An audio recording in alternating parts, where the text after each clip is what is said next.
প্রিয় বন্ধুরা, আমরা উপস্থিত হয়েছি সেই কুটির শিল্প এলাকায়। হ্যাঁ, আপনারা দেখতে পাচ্ছেন আমাদের এক প্রিয় ভাই কিন্তু তার সে হাতের কারুকার্য দিয়েই কিন্তু এই কুটির শিল্প স্থাপনা করছে। তিনি কিন্তু তৈরি করছে, আপনারা দেখতে পাচ্ছেন। এটা কি ভাই?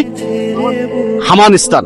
আচ্ছা আচ্ছা, প্রিয় বন্ধুরা, আপনারা দেখতে পাচ্ছেন তার যে হাতের যে কারুকার্য দিয়েই কিন্তু ভাই কিন্তু তৈরি করছেন, তা আপনারা দেখতে পাচ্ছেন এই ভিডিওতে ধারণ করে আপনাদের সামনে তুলে ধরতেছি। তার হাতের কারুকার্য দিয়ে হামানদিস্তা এবং কলমদানি, পেন্সিলদানি, মালা বা এবং কি বলে চামচ, বিভিন্ন আইটেম কিন্তু তৈরি করছে। ভাই, আপনি কতদিন ধরে এগুলো তৈরি করেন ভাই?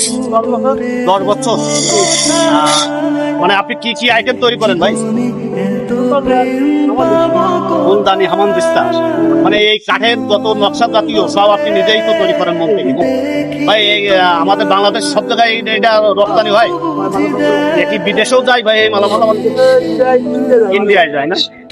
প্রিয় বন্ধুরা, আপনারা দেখতে পাচ্ছেন তাদের হাতের কারুকার্য দিয়েই কিন্তু তৈরি করে যাচ্ছেন। ছোট ছোট কাঠের গুঁড়ি থেকে সুন্দর সুন্দর জিনিস কিন্তু তৈরি করছে। হ্যাঁ, দেখেন এত ফিনিশিং, এত সৌন্দর্য, আসলে এটা না দেখলে আপনারা বলবেন না। যদি অবশ্যই এই ভিডিওটি আপনাদের ভালো লাগে, এটা যদি অবশ্যই আপনাদের ভালো লাগে, লাইক, কমেন্ট ও শেয়ার দিয়ে সবার সামনে তুলে ধরবেন, এই আশাবাদ ব্যক্ত রেখে আজকের মতো এই ভিডিওটি এখানে শেষ করলাম। আল্লাহ হাফেজ, ধন্যবাদ সবাই।